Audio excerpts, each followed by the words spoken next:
안녕하세요. 저는 평소 사연을 즐겨 듣는 30대 후반 여자입니다. 몇 번이고 썼다 지웠다 하며 고민하다 큰 마음 먹고 사연을 보내봅니다. 저는 만삭의 몸으로 남편이라는 놈과 이혼하게 되었는데요. 오죽했으면 제가 출산을 얼마 남기지 않고 이혼까지 결심하게 되었는지 들어봐 주실래요? 남편과 전 소개팅으로 처음 만나게 되었어요. 처음 남편이 그렇게까지 제 마음에 쏙 든 건 아니었는데 예의상 몇 번 식사 자리를 가시다 보니 점점 마음이 가더라고요. 그렇게 시작된 연애가 1년이 되고 2년이 되고 3년이 되었어요. 자기야, 우리 이제 연애 그만할까? 뭐? 갑자기 그게 무슨 말이야? 헤어지자는 말이야? 아니, 이제 연애 그만하고 결혼하자고. 나 자기랑 이제 한 집에서 살고 싶어. 고민이 되더라고요.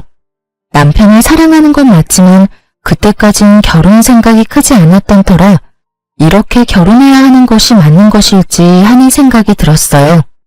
저의 그런 고민을 눈치챈 남편은 앞으로 더 잘할 테니 자신을 믿어달라고 하더군요. 그 뒤론 남편은 저에게 정말 헌신적으로 잘해주었고 전 살면서 이렇게 저를 아껴주고 사랑해주는 남자가 또 있을까? 하는 생각이 들더라고요. 결국 전 남편의 프로포즈를 승낙했고 그렇게 저희는 결혼하게 되었어요. 결혼을 할 당시 저희는 부모님의 도움을 받지 않고 오로지 저희가 가진 돈으로 결혼했어요. 양쪽 집이 어렵다거나 그런 이유는 아니었어요. 많진 않았지만 그간 회사 생활을 하며 저희도 그간 모은 돈이 있었기에 굳이 손을 벌리고 싶지 않았기 때문이었어요. 시댁은 어머님 혼자 계셨는데 아버님은 일찍 돌아가시고 어머님이 혼자 남편과 남편보다 3살 어린 시누이를 키웠다고 하더라고요. 그 어려운 상황에서도 아들, 딸 모자람 없이 넉넉한 환경에서 키워주셨다는 말을 듣는데 어머님 참 대단하시다는 생각과 함께 존경심마저 들었어요. 저희 부모님도 저와 생각이 같으셨는데 결혼 반대는커녕 시댁에 잘하라는 말씀과 함께 저의 결혼을 응원해 주셨어요. 그렇게 결혼을 하게 된 저흰 여느 부부와 다름이 없는 평범한 부부였어요. 때론 다투기도 하고 다투고 나면 서로 자존심에 말도 하지 않기도 하고 그러다 또 언제 그리냐는 듯이 풀려 함께 시간을 보냈죠. 남편과 전 장난치는 걸 좋아해서 싸움의 끝은 꼭 가벼운 장난을 치며 화해하곤 했어요. 저희는 그렇게 평범하게 살아가고 있었어요. 적당한 시기에 임신도 했고요. 다만 유산기가 보인다며 제가 갑자기 휴직하게 된 것이 사건이라면 사건이 될 수도 있을 만큼 평범하고 평화로웠죠. 지금 생각해보니 그 짧은 순간이 결혼 생활 중 가장 행복한 순간이었네요. 존경스러운 어머님도 저와 장단이 잘 맞는 남편도 내면에 어떤 모습을 감추고 있는지 전혀 예상조차도 하지 못했으니까요. 그렇게 행복하던 어느 날 남편이 심각한 얼굴로 집으로 들어오더라고요. 대개 남편이 심각한 얼굴이면 돈 문제, 일 문제밖에 없더라는 이야기를 들었던 터라 전 의아했어요. 남편은 진급을 앞두고 있을 정도로 회사 일은 평탄했고 생활에 드는 돈도 마찬가지였었어요. 저의 휴직으로 인해 외벌이가 되긴 했지만 그것 때문에 남편이 부담을 느끼거나 그런 일은 없었어요. 월급과 비교를 한다면 적긴 하지만 이럴 때를 대비해 모아뒀던 돈이 있었던 터라 여유 있는 생활이 가능했기에 남편의 심각한 얼굴이 더욱 의아하더군요. 전 아무리 생각해도 다른 이유가 떠오르지 않았고 답답한 마음에 먼저 남편에게 물었어요. 여보, 무슨 일 있어? 표정이 너무 안 좋아. 그게 집에 일이 좀 생겼어. 정확히는 희정이가 사고를 쳤어. 아, 정말 미칠 것 같아. 아가씨가? 왜? 무슨 일인데? 주식을 하다가 일을 했다네. 그냥 주식에 투자해서 까먹은 거면 그나마 다행인데 신용까지 써서 했는데 그 종목이 완전히 하락했나봐. 그래서 강제 청산이란 걸 당했다고 하더라고. 그거 갚으려고 대출 내고 또 본전 생각나서 대출 내고 그렇게 해서 결국 다 잃었다나 봐. 빚만 남았다는데 그 금액이 꽤 크더라고. 남편의 표정이 어두웠던 이유는 다름 아닌 남편의 동생 신우이 때문이었어요. 그때 당시 주식에 대해선 전혀 알지 못하는 저도 주식시장이 좋지 않다는 것 정도는 알고 있었는데 하필 이럴 때 왜 주식을 한 것인지 저로서는 이해가 되지 않았어요. 거기다 신용까지 썼다니 탄식이 나오더군요. 인터넷에서 주식 신용 써서 깡통 찼다는 사람을 보며 혀끝을 차곤 했었는데 그런 사람이 먼 곳에 있는 것이 아니더라고요. 뭐? 주식? 그러면 요즘 아가씨가 한다는 공부가 주식 공부였던 거야? 아, 정말 미치겠다. 그래서 빚이 총 얼만데? 2억. 뭐? 2억? 2천만 원도 아니고 2억? 2억. 아, 진짜 어떻게 해야 할지 모르겠어. 이자도 한두 푼도 아니고. 그렇다고 해서 젊은이 신용불량자 만들어서 인생 망치게 할 수도 없고 말이야. 간도 크다 했어. 어떻게 그 큰 돈을 날릴 수가 있는지. 아. 남편은 연신 한숨만 내쉬었고 저도 고민이 깊어졌죠.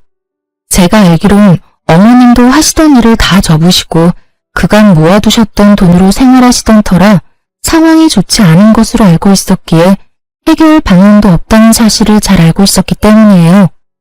그렇다고 저희에게도 그 큰 돈이 있을 리가 없었고 저희가 대출을 해서 아가씨의 대출을 막아주는 건 더 말도 안 되는 것이기에 정말 도저히 방법이 보이지 않더군요. 집안은 한숨만이 가득했고 누구도 섣불리 말을 꺼내지 못하고 있을 때였죠. 오늘 장인어른 생신이잖아. 일단 가자. 지금 출발해도 늦어. 아니야. 당신은 오늘 그냥 집에 있어. 나 혼자 다녀올게. 에이, 그런 게 어디 있어. 아무리 상인이 이래도 장인어른 생신인데. 가서 얼굴 뵙고 축하해드려야지. 얼른 가자. 저의 만류에도 남편은 기어코 저를 따라 나서더군요. 참 고마웠어요. 만약 입장을 바꿔 저였다면 어머님의 생신을 챙겨드릴 정신 따윈 없었을 것 같았으니까요. 그렇게 남편은 친정에 함께 갔고 아무렇지 않은 척하려고 노력하는 것 같았지만 부모님의 눈을 속일 순 없었어요. 언뜻 보이는 남편의 어두운 표정을 보신 부모님은 식사 자리가 끝나자 기다렸다는 듯 물으시더라고요. 박서방, 무슨 일이 있어? 표정이 영 안 좋은데? 네? 아닙니다, 장인어른. 일은 무슨요? 요즘 회사 일이 바빠서 조금 피곤한 것 빼곤 아무 일 없습니다. 거짓말할 생각하지 말게. 부모가 되어보면 다 보인다네. 내 자식이 무슨 일이 있구나. 고민이 깊구나. 이런 건 그냥 다 보인다고. 오늘 자네가 들어오는데 무슨 일이 있구나 싶었으니 숨길 생각 말고 말해보게. 다 알고 있다는 듯 추궁하는 아빠에게 더 이상의 거짓말은 소용없는 짓이었고 남편 역시 그렇게 느꼈는지 사실대로 털어놓더군요. 그게 사실은 집에 일이 좀 생겼습니다. 동생이 주식을 하다가 빚을 많이 내게 됐다는 사실을 알게 돼서. 죄송합니다, 장인어른. 좋은 날인데 표정 관리는 잘 못하고. 아, 그런 일이 있었구먼. 그래서 빚이 얼마나 되길래 자네 안색이 이렇게나 좋지 않은 게야? 그게 2억 정도 된다고 합니다. 생각보다 큰 금액이긴 하군. 자네 걱정이 많았겠어. 괜찮습니다, 장인어른. 어떻게 해서든 해결해 볼 테니 걱정하지 마십시오. 아빠도 적잖게 놀란 눈치더군요. 왜 안 그렇겠어요? 2억이 누구 집 개 이름도 아니고 20대 아가씨가 그렇게 큰 돈을 주식으로 날렸다는데 놀라시는 게 당연했죠. 그렇게 한참을 고민에 빠져 계시던 아빠는 방으로 들어가시더니 종이와 펜을 들고 다시 저희 앞에 앉으시더라고요. 일단 돈은 내가 마련해 줄 테니 급한 불부터 끄세. 아닙니다. 금액이 너무 크기도 하고 제가 무슨 염치로. 제가 알아서 해보겠습니다. 말씀만으로도 너무 감사합니다, 장인어른. 자네 말대로 그 큰 금액을 자네가 무슨 수로 마련한단 말인가? 이럴 땐 그냥 감사합니다 하고 받는 걸세. 염치가 밥 먹여준다나? 돈이라도 만들어준다나? 그런 건 일단 급한 불부터 끄고 생각하는 걸세. 그리고 그냥 준다는 거 아니네. 여기 이 종이에 차용증 쓰게. 달마다 조금씩 갚아 나가게. 그게... 그래도 제가 염치가 너무 없습니다. 얼른 적게. 늙으니 팔 떨어지겠네. 장인어른, 너무 감사합니다. 정말 감사합니다. 정말 이 은혜 잊지 않겠습니다. 마음고생이 심했는지 남편은 울더라고요. 이건 아니라는 생각도 들긴 했지만 차용증도 이미 썼고 재빠른 아빠가 이미 입금도 완료했던 상황이었기에 제가 나서서 뭘 어떻게 할 수 없는 상황이더군요. 상황도 그랬지만 재차 감사하다만 우는 남편을 보니 안쓰럽기도 해 괜히 입대신하고 남편을 믿어보기로 했어요. 남편은 제 걱정과는 달리 성실히 변제를 해나가더군요. 저에게도 더 잘해주고요. 주말엔 꼭 저를 데리고 친정으로 가 시간을 보내주고 임산부의 특권인 새벽에 뜬금없는 음식 찾기도 마음껏 누리게 해주었어요. 여보, 왜 그러고 있어? 그게 나 냉면이 너무 먹고 싶어. 그 냉면 안에 들어있는 무절임 김치를 너무 먹고 싶어. 그거에 갈비 싸먹으면 너무 맛있을 것 같아. 어이구, 그런 거면 진작 날 깨웠어야지. 당신 내일 출근도 해야 하는데 어떻게 깨워. 그래도 깨워. 괜찮아. 임신했을 때 먹고 싶은 거 못 먹으면 미운아가 나온다고 그러더라. 그러니까 먹고 싶은 거 있으면 내가 밤 꼴딱 새우고 겨우 눈 붙인 상황이라도 무조건 깨워. 알겠지? 고마워. 그러면서 밝게 웃는 얼굴로 냉면과 갈비를 구하러 나가는 남편의 뒷모습을 보는데 눈물이 다 날 정도로 참 행복하더군요. 마음 편히 잘 먹고 잘 지낸 덕에 아기는 저의 뱃속에서 무럭무럭 잘 자라주었고 안정기를 지나 만삭이 되었어요. 그렇게 5개월이 지났고 전 출산을 앞두고 있었습니다. 출산 경험이 있으신 분들이면 다들 아시다시피 그맘때쯤은 다들 출산 가방을 몇 번씩 쌌다가 풀었다가 하시잖아요. 저도 마찬가지였어요. 여기저기 검색을 해보고 필요하다 싶은 물건을 고르고 골라 가방을 싸고 있었죠. 현관문 열리는 소리에 시계를 보니 벌써 남편 퇴근 시간이 되었더라고요. 저는 아차 하는 마음에 현관으로 달려나가 남편을 맞이했고 저를 바라보는 남편의 얼굴은 어두웠어요. 전 불안했어요. 남편의 표정이. 딱 아가씨가 돈 사고를 쳤을 때와 똑같았기 때문이었죠. 전 불안감을 애써 감추며 남편에게 물었어요. 여보, 또 무슨 일 있는 거지? 아, 정말 미치겠다. 긴 한숨을 내쉬던 남편은 아무런 기력도 남아있지 않는 듯 소파에 기어가듯 걸어가 몸을 기대더군요. 이거 진짜 큰일이구나 싶더군요. 심상치 않은 일이 또 일어났음을 직감적으로 느낄 수가 있었어요. 전 남편의 입으로 나올 말이 겁이 나 차마 아무 말도 하지 못하고 있었고 상황이 답답한지 남편이 먼저 입을 떼더라고요. 아, 희정이가 이번엔 비트코인을 했대. 주식도 중독성이 강하다고 하더니 결국 또 사고를 쳤어. 애초에 그 2억을 해주면 안 되는 거였나 봐. 한번 갚아줬더니 애가 그래도 된다고 생각하는 걸까? 아님 돈이 돈 같지 않게 느껴지는 걸까? 아, 내 핏줄이지만 이해가 안 된다 정말. 기가 막히더군요. 그 큰 돈을 해결해준 지 1년도 되지 않았는데 또 똑같은 짓으로 빚을 졌다니. 염치가 없어도 어쩜 그렇게도 없을 수가 없는지. 그래도 남편의 가족이니 남편 앞에선 심한 욕도 하지 못하고 답답해서 미칠 지경이더라고요. 전 끓어오르는 화를 겨우 누른 채 물었어요. 그래서 이번엔 또 얼만데? 또 억 단위야? 아니, 달라고 하기도 뭐하지만 억 단위는 아니더라고. 그게 5천만 원 정도 된다고 하더라. 5천만 원이나 돼?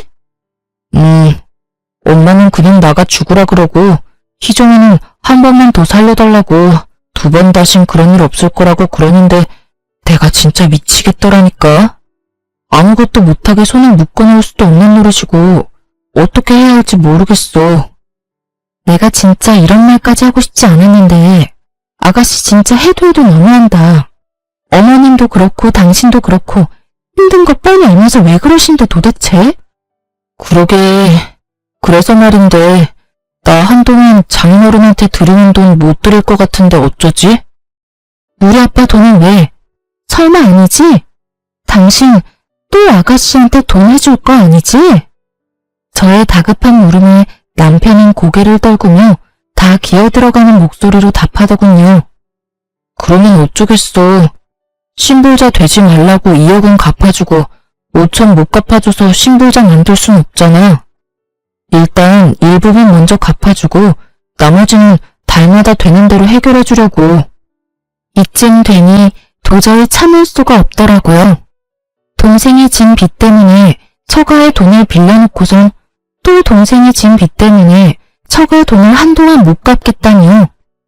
이 무슨 말도 안 되는 상황인가요?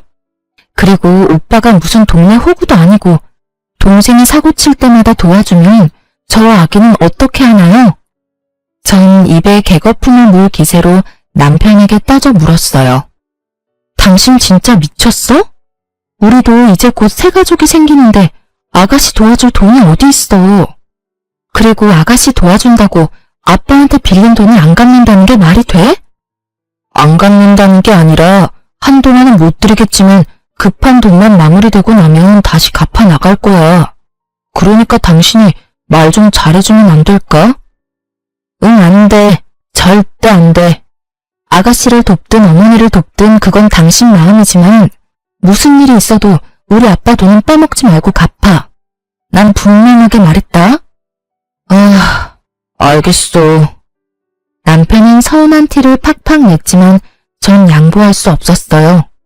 드리던 돈을 줄인다고 해도 될까 말까 하는 상황에 한동안 못 드린다는 말은 앞으로도 드리지 않겠다는 말로 들렸기에 더욱 양보할 수가 없더군요. 이때 이혼을 했었더라면 그 더러운 꼴은 보지 않아도 됐을 텐데. 이때까지 저는 남편을 사랑했고 다른 문제도 아닌 아가씨 돈 문제 때문에 이혼할 생각은 없었기에 이 고비만 잘 넘기면 다시 평화가 찾아올 거라 믿어 의심치 않았어요. 하지만 제가 바라고 기대하던 그 평화는 찾아오지 않았어요. 다른 방법을 찾아보겠다고 한 남편은 결국 방법을 찾지 못했는지 아빠에게 돈을 드리지 않았더군요. 이 사실을 알게 된 과정도 참 기가 막혔어요. 저는 아무래도 남편에게 너무 냉정하게 말을 한 것 같아 제가 가지고 있던 돈이라도 좀 보태주려고 돈을 보내드렸냐고 물었어요. 여보, 오늘 그날이잖아. 아빠한테 입금해줬어? 당연하지. 겨우겨우 맞춰서 입금해드렸어. 걱정하지 마. 그래? 알겠어. 아가씨 일은 어떻게 할지 같이 잘 생각해보자. 알겠어. 남편이 적잖게 당황하는 모습과 대화를 피하는 모습이 수상하더라고요. 그래서 전 남편이 출근하고 난 뒤 엄마에게 전화를 걸었고 엄마에게서 입금이 되지 않았다는 말을 듣게 되었던 것이었어요. 더는 남편과 해결할 문제가 아니라는 생각이 들었고 바로 시댁으로 찾아갔어요. 시댁은 주택이었는데 무슨 일인지 대문이 열려있길래 배를 누르지 않고 그냥 들어갔고 마당에서 현관으로 걸어가는데 현관도 열린 것인지 집안의 대화 소리가 들리더군요. 대화의 주인공은 어머님과 시누이였는데 두 사람은 싸우고 있는 듯 했어요. 언성은 높았고 그 높고 큰 목소리 덕분에 두 사람의 대화가 더욱 잘 들렸어요. 엄마, 그냥 엄마가 돈 좀 해줘. 나 진짜 다시는 돈 사고 안 친다니까. 진짜 앞으로는 절대 이런 일 없을 거야. 그러니까 나 한 번만 좀 살려줘. 이거사, 엄마가 돈이 어디 있어? 요즘 엄마도 일 다 접고 집에서 쉬는 거 알아 몰라? 없긴 왜 없어? 이 없잖아. 이게 진짜 미쳤나 봐. 달랑 하나 남은 집으로 네 빚이나 갚아달라는 말이야? 딱 5천만 원만 해주면 되잖아.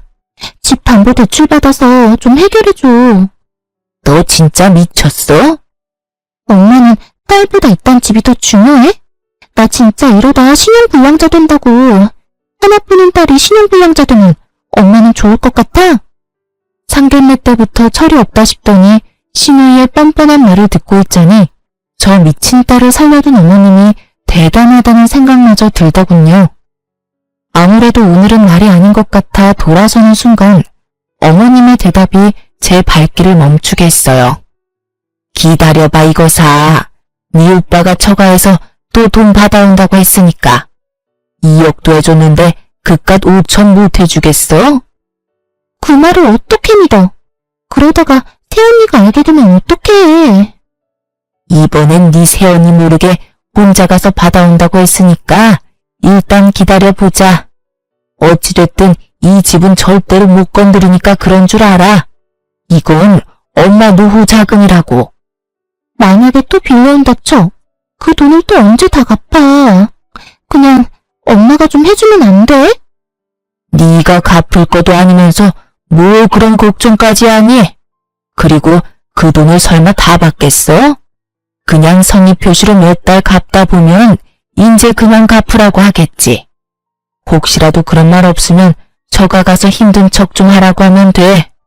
이제 애도 나오겠다. 자기 딸 힘들어질 게 뻔한데 그 돈을 다 받겠어? 그러니까 넌 앞으로 다신 주식, 코인 이런 거 할 생각도 하지 마. 알겠어? 정말 가관이었습니다. 애초에 갚을 생각도 없었다는 것도 기가 막히는데 또 친정에 빌붙을 생각이었다니 대화를 들으면 들을수록 모녀 사이가 맞는구나 싶더군요. 뻔뻔하기가 어쩜 그렇게나 똑같은지 웃음이 다 나더라고요. 만삭 배를 해서 두 사람과 싸우기가 그랬던 전 일단 집으로 돌아왔어요. 뱃속에 아기만 아니었다면 당장 그 집구석에 들어가 다 엎어놨겠지만 혹시나 하는 마음이 드니 행동이 신중해지더라고요. 남편도 어머님과 같은 생각인지 궁금했고 일단 상황을 지켜보기로 했죠. 집으로 돌아온 저는 다시 생각에 빠져들었고 다시 생각해도 기가 막히더군요. 어떤 뇌구조를 가지고 있으면 저런 해결책을 찾을 수가 있는 건지. 아니, 애초에 그것이 해결책이라고는 할 수 있는 건가요? 그건 그냥 떠넘기는 거 아닌가요? 그것도 사돈한테 말이죠. 심지어 어머님이 대출된다는 사실도 놀라웠어요. 처음 신우이가 돈 사고를 쳤을 당시 입만 떼면 요즘 힘들다고 하는 어머님을 보며 상황이 아주 좋지 않아 대출이 불가능하다고 생각했는데 애초에 어머님은 대출할 생각도 없었다는 사실을 알게 되자 더욱 그 뇌구조가 궁금하더군요. 지금 일어나는 모든 상황 자체가 상식적이지 않았고 이 상식적이지 않은 상황을 정리해야만 하겠더라고요. 일단 남편이 어디까지 알고 있는 것인지가 중요했어요. 정황상 남편도 어머님과 한통속인 듯 했지만 혹시 모르는 만일이라는 것도 있기에 확실히 남편의 의중을 확인했어야 했죠. 정확히 확인해야만 남편과 이혼할지 아니면 시댁과의 연만 끊을지 결정되는 문제이기에 신중해야 했습니다. 무엇보다 뱃속에 아기도 있으니 더욱 신중에 신중을 더해야 했어요. 제가 생각에 빠져있는 사이 남편은 퇴근하고 돌아왔고 전 남편에게 아무것도 모르는 척 물어봤어요. 여보, 내가 혹시 몰라서 엄마한테 물어봤는데 요즘 우리 친정도 힘들다네? 생활비도 모자라는 상황인가 봐. 그래서 하는 말인데 어머님 지금 사는 집도 작아잖아. 거기 담보대출 받는 건 어때? 그 정도 집이면 5천 정도는 그냥 나오지 않아? 제 말에 남편은 눈에 보이게 움찔하더군요. 그 모습만으로도 남편의 의중을 알기에 부족함이 없었고 그 뒤로 남편의 입에서 흘러나오는 말들은 더욱 저에게 확신을 심어주었습니다. 그게 그 집은 엄마 노후 자금인데 건드리기가 좀 그렇잖아. 우리도 이제 아기 태어나고 나면 더 도와드리기 힘들 테고 나중 생각하면 그 집은 건드리면 안 되겠다 싶더라고. 입을 확 찢어버리고 싶은 마음을 겨우 누르고선 남편에게 따지듯 되물었어요. 그게 말이 돼? 당신한테 빌려준 2억도 우리 아빠 엄마 노후 자금이었어. 그 돈은 받아가서 갚지도 못하고 있는데 어머님 집은 노후 자금이라서 안 된다? 그런 논리가 도대체 어디 있어? 심지어 아가씨 일이잖아. 우리 엄마 아빠는 자기 자식도 아닌 아가씨비 갚는다고 노후 자금 다 내놓은 판국에 일이 또 이렇게 됐으면 당연히 어머님이 나서야 할 때 아니야? 아니, 늦어도 한참 늦으셨지. 사실 2억도 우리 부모님이 아니라 어머님이 해주셨어야 했어. 내 말이 틀려? 최대한 언성을 높이지 않으려고 노력했는데 말하다 보니 저도 모르게 점점 언성이 높아지더라고요. 그런 제 모습이 남편도 거슬렸는지 급발진하며 막말을 쏟아내기 시작하더군요.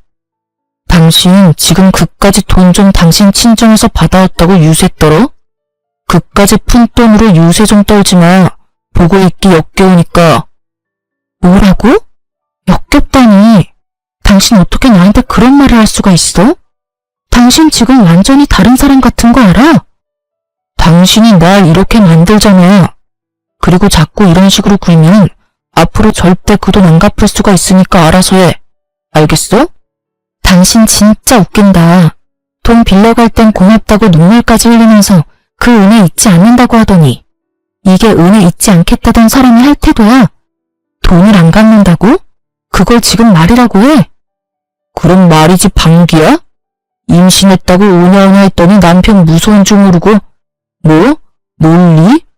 어디서 논리를 운운하고 있어?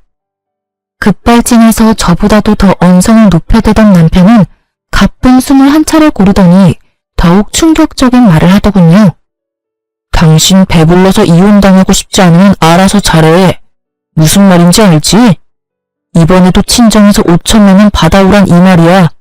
생활비가 없든 노후자금이 없든 난 모르겠고 무슨 일이 있어도 5천 만들어서 가지고 와. 알겠어? 그러게 좋게 대해줄 때 알아서 길 것이지 꼭 사람을 나쁘게 만들고 있어. 멍하더군요. 제가 들은 말이 진짜 현실이 맞는 것인지, 이 말들이 진짜 내 남편의 입에서 나온 말이 맞는 것인지 한참을 멍하게 그 자리에 서 있었고 정신을 차려보니 남편 놈은 거실 욕실에서 씻고 있더라고요.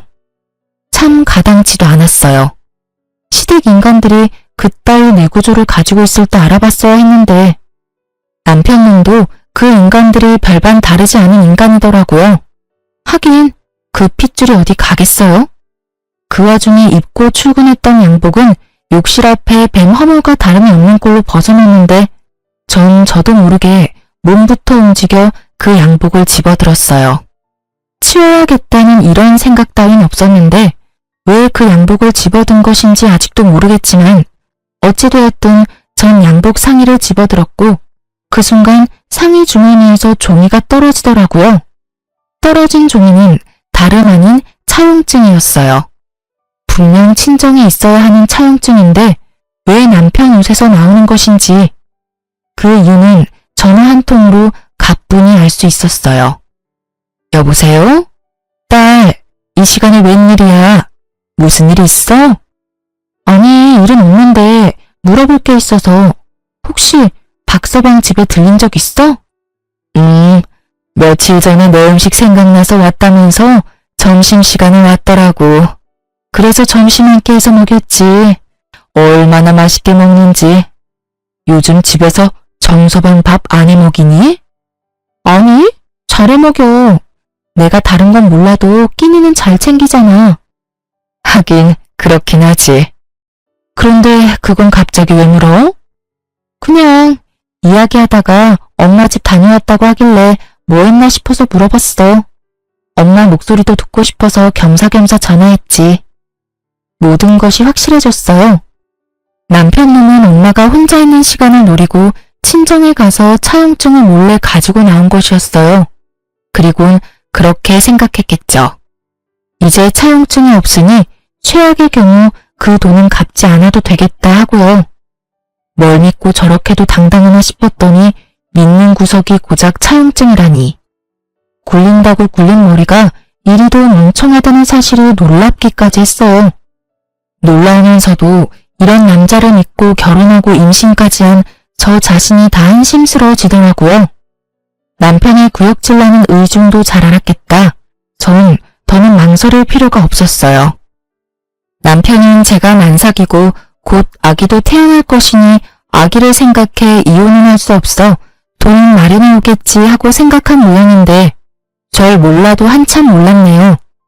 전 태어날 아기를 위해서도 이 인간 같지도 않은 기생충 같은 놈과 살 생각이 전혀 없었어요. 그렇게 전 이혼을 위한 준비를 차곡차곡 해나갔습니다. 이혼 전문 변호사를 만나 상담도 하고 부모님께 이혼할 것이라는 말씀도 드렸어요. 처음에는 많이 놀라셨지만 충분히 상황을 설명해드리니 두 분 다 하루라도 빨리 이혼하라고 해주시며 아기는 걱정하지 말라는 말씀까지 해주시더라고요. 그렇게 모든 준비를 마친 전 남편 퇴근 시간에 맞춰 부모님께 집으로 와달라고 부탁을 드렸어요. 제가 모르는 남편의 또 다른 거친 모습이 있을 수도 있기에 혹시나 하는 마음으로 부탁을 드린 것이었죠. 부모님은 흔쾌히 집으로 오셨고 전 안방에서 조금만 계셔달라고 부탁을 드렸어요. 아빠가 화가 많이 난 상태였는데 제가 일단 조금만 기다려달라고 하니 애써 화를 누르셨어요. 그렇게 모든 준비는 끝났고 이제 남편 놈만 기다렸죠. 30분쯤 지났을까요? 아무것도 모르는 남편이 집으로 들어오더라고요. 신발을 벗고 거실에 들어서는 남편 앞을 맞고 차용증을 내밀며 물었어요. 이게 왜 당신 손에 있어? 또 뭘 가지고 시비질이 나는 듯 잔뜩 찌푸린 남편의 표정은 순식간에 아연 실색이 되더군요. 당신이 이걸 어떻게 이리 내놓지 못해? 말까지 더듬으며 당황하던 남편은 저에게서 차용증을 뺏어가더니 제가 보는 앞에서 찢어버리더라고요. 그 모습이 얼마나 천박한지 그 순간 내가 이런 남자를 왜 사랑했나 싶었어요. A4 용지의 차용증을 손톱 크기로 찢어버린 남편은 저에게 화를 내기 시작했습니다. 그야말로 아무 말 대잔치를 하는 남편을 보는데 정말 뻔뻔하기가 그지없더라고요. 너 뒤졌어? 너 이거 범죄야. 너 이거 도둑질이라고 이 도둑년아. 지금 나보고 도둑년이라고 했어? 애초에 이게 네 손에 있는 것 자체가 이상한 일 아니야? 그래서 뭐 어쩌자고. 네가 뭘 알았든 니까짓게 할 수 있는 거라도 있어? 할 수 있는 거? 있지. 할 수 있는 게 한두 가지가 아닌데 그중 제일 급한 게 이거인 것 같네. 우리 이혼하자. 저의 이혼 통보에 남편은 가소롭다는 듯 저를 보며 비웃더라고요. 그런 남편을 보며 저 역시 비웃어 주었어요. 웃어? 지금 네가 웃을 때야? 잘 생각해, 이 멍청한 여자야. 네가 지금 네가 어떤 상황인지 잘 모르는 것 같은데 너 조금 있으면 출산해. 곧 내 자식을 낳아야 한다고. 그럼 어떻게 해야 하겠어? 어떻게 하긴 너 같은 놈이랑 이혼하고 혼자 순산하면 되지. 아니지. 지금 나랑 이혼하면 너만 손해야. 알겠어? 너 애 혼자 키울 자신 있어? 난 미리 말하는데 우리 이혼하면 애 키울 생각 없어. 그러니까 꼴에 자존심 부린다고 후회할 짓 하지 말고 내가 저번에 말했듯이 친정 가서 돈이나 받아와. 깔끔하게 5천만 원만 받아오면 내가 다 용서하고 너랑 다시 살아줄게. 물론 애한테 잘할 거야. 아무렴 내 핏줄인데 잘해야지. 남편의 말을 듣고 있는데 이놈의 따귀를 때려줘야 하나 머리채를 잡아야 하나 정말 오만 생각이 다 들더군요. 뱃속에 아기도 잊은 채 저놈을 어떻게 뜯어내야 제 분이 풀릴까 하는 고민에 빠진 그때 제가 준비한 무대에 또 다른 주인공이 집으로 들어오더라고요. 그건 바로 어머님이었어요. 사연에 나오는 대부분의 시모가 그러하듯 어머님 역시 벨 따윈 누르지 않고 당당히 비밀번호를 누르고 들어오시더군요. 남들이 봤다면 어머님 집이라는 착각이 들 정도의 당당함에 참 어이가 없더라고요. 넌 임신한 게 유세구나. 이 시간에 어른을 오라가라. 말 한마디로 움직이게나 하고 말이다. 그래, 네 말대로 네 남편 퇴근 시간 맞춰서 내가 왔다. 무슨 할 말식이나 있어서 이 시간에 오라고 한 게야? 어머님은 어른인 자신을 저희 집으로 오라고 한 것에 불만이 큰 듯 저를 매섭게 쏘아보며 말하더군요. 전 그런 어머님의 눈을 피하지 않고 대답해드렸어요. 저 이 사람이랑 이혼하려고요. 이혼? 너 어디 아프니? 갑자기 무슨 이혼이란단 말이야? 내가 아는 그 이혼 맞니? 네, 그 이혼 맞아요. 사실 제가 며칠 전에 어머님 댁에 갔다가 들어선 안 될 이야기를 좀 들었거든요. 너 이제 하다 몰래 남의 대화도 엿듣니? 정말 수준하고는. 그래, 말 나왔으니 드러나 보자. 무슨 이야기를 들었길래 이 밤중에 사람을 오라가라 했는지 말이나 해보려무나. 아, 그게요. 어머님이랑 아가씨가 나누는 대화였는데 제가 수준 낮게 굳이 엿듣지 않아도 어찌나 크게도 이야기하시는지 마당에서도 다 들리던데요. 그 동무서인 줄 모르는 아가씨는 어머님께 집 담보대출을 해서라도 돈 내놓으라고 난리였고 어머님은 집은 절대 못 건드린다며 저희 친정에서 네 오빠가 돈 받아올 테니 기다리라고 하시더라고요. 제가 그 이야기를 듣는데 기가 막혀서 한참을 웃었지 뭐예요. 제가 여기 이 자리에서 분명하게 정리해드릴 테니 잘 들으세요. 너도 잘 듣고. 전 절대 저희 친정에서 5천만 원은커녕 10원도 더 받아올 생각도 없을 뿐더러 앞전에 빌려드린 2억도 이런 한 푼 빼지 않고 다 받아낼 거예요. 아, 그리고 위자료까지 두둑하게 받아내고 이혼할 예정이니 미리 돈이나 준비해 두세요. 어머님 집 담보대출 지금 받으시면 되시겠네요. 제 말에 어머님은 목덜미를 잡고 어버버하고 있었고 악에 바친 남편님이 노발대발 화를 내며 소리를 지르더군요. 2억? 차용증도 없는 마당에 네가 무슨 수로 돈을 받아내겠다는 거야? 증거 있어? 내가 2억 빌렸다는 증거 있냐고.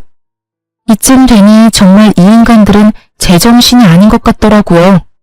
그냥 염치가 없는 정도를 넘어 정신과 치료가 필요해 보이는 수준이었어요. 돈과 엮이면 전혀 다른 사람이 되는 사람들이 있다더니 제 가까운 곳에 그것도 지금까지는 가족인 사람이 그런 사람이었다니. 참 놀랍기도 하고 무섭기도 하더라고요. 거의 이성이 마비된 듯한 남편의 모습에 제가 흠칫하는 사이 모든 대화를 듣고 있던 아빠가 위험을 감지하셨는지 안방 문을 거칠게 열고 나오셨어요. 아빠는 그 어느 때보다 화가 나 계셨고 아빠를 발견한 남편은 사색이 되어버리더군요. 그랬겠죠. 저희 아빠 직업 군인을 오래 하시다 사회로 나오셔서 건설 쪽에서도 오래 계셨거든요. 직급이 꽤 높았음에도 불구하고 현장을 워낙 좋아하셔서 현장에서 몸을 많이 쓰셨던 터라 몸이 아직 군인 시절 몸 그대로였어요. 거기에다 성격도 불같은 면이 있으신 걸 누구보다 남편도 잘 알고 있었으니 잘못 걸렸다 싶었을 거예요. 이러한 아빠의 성정을 모르는 어머니는 떨고 있는 남편 대신 목소리를 높이기 시작하더군요. 사돈도 계셨군요. 잘 됐네요. 사돈, 글쎄 이 꼴을 보세요. 배는 저만큼 불러서는 사돈 딸 하는 짓거리 좀 보시라고요. 이 시간에 어른을 오라가라 한 것도 기가 막히는데 돈 빌려준 유세도 모자라서 이혼까지 운운하네요. 제가 웬만하면 참아보려고 했는데 저딴 말도 안 되는 말을 말이라고 짓거리는데 도저히 못 참겠네요. 가만히 있지 마시고 얼른 저 물건 홍구멍 좀 내세요. 어머니 말을 가만히 듣고 있던 아빠는 저를 보며 혼을 내기 시작하더라고요. 그 꾸중이 어머님이 요구하는 꾸중과는 달라도 한참 달랐지만요. 너는 내가 그렇게 가르쳤어? 그래, 넌 혼 좀 나야 해. 아주 눈물 쏙 빠지게 혼내셔야 해요. 내가 몇 번이고 말하지 않았느냐. 이럴 땐 욕을 하거나 욕을 하기 힘든 상황이면 침이라도 뱉으라고. 내 그리 똑똑히 가르쳤거늘. 하여튼 너는 마음이 그리도 약해서는 딸아, 이럴 땐 어른 대접도 해줄 필요가 없단다. 어른이 어른다워야 어른 대접을 받을 자격이 생기는 거야. 이런 것들은 짐승만도 못한 것들이라 그냥 똑같이 대해주면 돼. 알겠어? 사돈, 지금 말 다 하셨어요? 아, 이제 보니 이 물건이 사돈을 똑 닮아 이렇게 앞뒤 분간 못하고 말을 막 하는 거였네요. 그 어렵다는 사돈한테 뭐요? 짐승? 기가 막혀서 네, 그냥 넘어가지 않을 겁니다. 사돈 딸, 내가 아주 피가 마를 때까지 괴롭혀 줄 거란 이 말이에요. 이혼 생각도 하지 마세요. 안 해주면 그만인 이혼 누구 좋으라고 이혼한답니까? 그 어렵다는 사돈 돈을 맡겨놓은 돈처럼 막 가져다 쓰려고 했던 분이 누구였는지 이 아줌마는 기억도 나지 않는 것 같더라고요. 뻔뻔한 어머님의 말을 듣고 있던 아빠는 도저히 참을 수가 없는지 참았던 화를 버럭 내셨어요. 그 입 못 다물어? 가당치도 않게 지금 어디서 큰 소리야? 그리고 감히 지금 내 앞에서 누굴 괴롭힌다고? 내 웬만해서 한땐 가족이었던 사람들이라 참으려고 했는데 모자간에 사이좋게 지금 당장 콩밥 먹게 해줘? 우리가 콩밥을 왜 먹어? 우리가 뭘 잘못했다고? 몰라서 묻나? 아, 이걸 아직 안 보여줬네. 그러니 그렇게 목소리가 크지. 우선 이거부터 보고 다시 이야기라는 것을 해볼까? 아빠는 손에 쥐고 계시던 차용증 원본을 내밀었어요. 그래요. 사실 아까 남편이 찢은 차용증은 복사본이었고 원본은 아빠가 가지고 계셨던 것이었어요. 차용증이 남아있음을 안 어머님은 얼굴이 사색이 되어 아무 말도 하지 못하더군요. 그런 어머님을 보며 아빠는 긴 숨을 내쉬며 흥분을 가라앉히고 그래도 최대한 예의를 갖추고 말하려고 노력하시더라고요. 내가 이런 날이 올 줄 알고 그랬던 건 아니었는데 혹시나 하는 마음에 바로 공증이라는 걸 받아놨어요. 그리고 굳이 이 차용증이 아니더라도 입금 내역이 고스란히 남아있는데 어찌 그리 않지 앞도 모르고 그렇게 행동할 수 있는 것인지.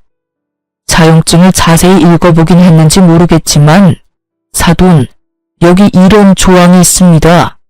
갑이 원할 시엔 이자까지 쳐서 무조건 일시불 상환을 한다. 전 일시불 상환을 원하고 기한은 넉넉하게 일주일 드리죠. 들어보니 집 담보대출 가능하다고 하던데 서류만 잘 갖추면 하루만 해도 대출은 가능하니 제법 여유로우실 겁니다. 아빠의 단호한 태도에 남편과 어머님은 그제서야 무릎까지 꿇고 싹싹 빌기 시작하더군요. 닭똥 같은 눈물까지 흘리면서요. 아이고, 사돈, 이러는 법이 어디 있습니까? 갑자기 그 큰 돈을 어디서 구한다는 말입니까? 네, 장인어른, 그렇게 큰 돈 저희 집에선 나올 구멍이 없습니다. 제가 오죽하면 처가에 손을 벌렸겠습니까? 제발 한 번만 용서해 주십시오. 담보대출 받으라고 방금 말하지 않았나? 네, 알아보니 그 집 담보로 대출 받으면 돈 갚고도 충분히 남아서 이자료 줄 돈도 되더군. 그러니 무조건 일주일 내로 갚아. 사돈, 그 집은 제 하나 남은 재산입니다. 제 노후 자금이라고요. 그 집까지 손대면 제 노후는 어떻게 한답니까? 그러지 말고 한 번만 더 도와주세요. 이제부턴 다달이 빠지지 않고 이 녀석이 갚아나갈 겁니다. 뭐, 잘 갚을 수 있지? 맞습니다, 장인어른. 제가 돈이 급해서 정신이 잠시 나갔었나 봅니다. 이미 베풀어주신 은혜가 큰데 그걸 잊고 이딴 짓이나 하다니. 저 정말 많이 반성하고 있습니다. 딱 한 번만 더 기회를 주시면 안 되겠습니까? 정 마음이 풀리지 않으신다면 손주 생각해서 한 번만 더 기회를 주십시오. 듣고 있기도 힘들었던 저는 이때껏 이 모든 상황을 녹음하고 있던 휴대전화를 보여주며 말했어요.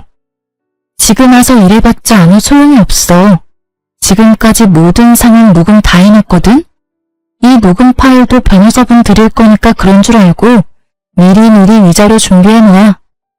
여보, 제발 이러지 마. 당신마저 이러면 난 어떡해.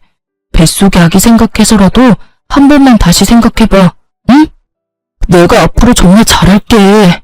이런 일 있기 전까진 우리 정말 좋았잖아.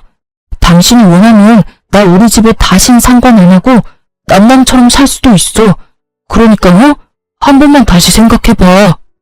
몇 번을 다시 생각해봐도 내 결심은 바뀌지 않으니까 그런 줄 알고 위자료 준비해놔. 애 걱정하지 말고. 그렇게 말한 전 부모님과 함께 친정으로 갔고 친정에서 이혼을 진행하게 되었어요. 부모님께는 그런 모습을 보여 죄송했지만 혼자였다면 꽤 많이 힘들었을 이혼 소송이 부모님 울타리 안에 있으니 그래도 견딜만 하더라고요. 남편이 끝까지 구질구질하게 시간을 끌었고 저의 비싼 변호사님 덕분에 생각했던 것보단 빨리 승소하게 되었어요. 그렇게 전 이혼을 하게 되었고 위자료도 생각했던 것보다 많이 받았어요. 물론 부모님의 피 같은 돈도 이자까지 쳐서 다 돌려받았고요. 제 위자료와 부모님의 돈은 결국 전 시모의 집을 처분해 주더라고요. 왜 굳이 처분을 했을까 하고 궁금했는데 동네 분들께 전해 들은 말론 그 사이 전 시누이가 또 사고를 쳤다고 하더군요.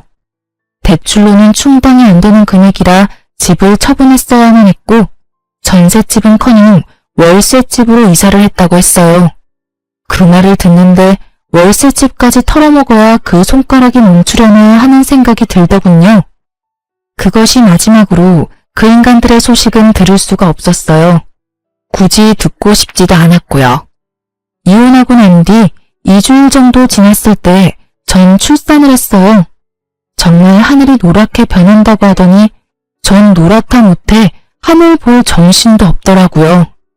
아, 정말 이러다 큰일 나겠구나 하는 순간 아기가 세상 밖으로 나왔고 전 딸아이를 품에 안게 되었습니다. 그때 처음 든 생각이 다른 것도 아닌 엄마도 이렇게 힘들었을까? 였어요. 말로만 듣던 출산을 직접 하고 나니 정말 엄마가 대단하다는 생각밖에 들진 않더군요.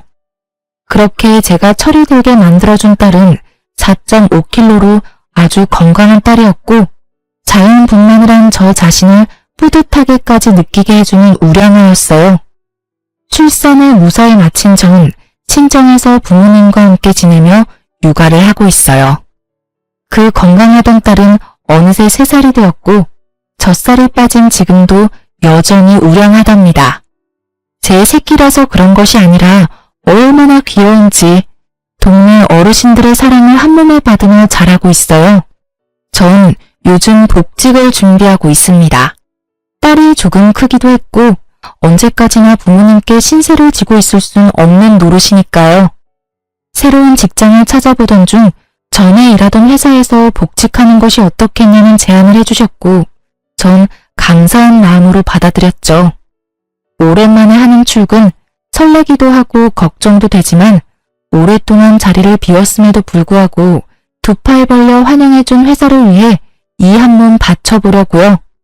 사실 자신 있게 이혼을 하긴 했지만 걱정이 없었던 것도 아니었어요. 출산도 앞둔 것도 걱정이었지만 혼자 아기를 키운다는 것이 쉬운 문제는 아니었으니까요. 하지만 저의 가장 큰 걱정이었던 딸아이는 다행스럽게도 아직까진 밝고 사랑스럽게 자라주고 있어요. 그런 딸아이를 보며 괜한 걱정이었다는 생각도 드는 요즘이에요. 물론 저렇게 사랑스러운 아이가 조금 더 자라서 사춘기가 된다면 상황이 또 어떻게 달라질진 모르겠지만요. 하지만 전 자신이 있어요. 그 힘든 이혼도 해냈는데 그까짓 거 잘 헤쳐나갈 자신 있습니다. 이로써 길었던 제 사연도 끝입니다. 저의 긴 사연 들어주셔서 감사합니다, 여러분.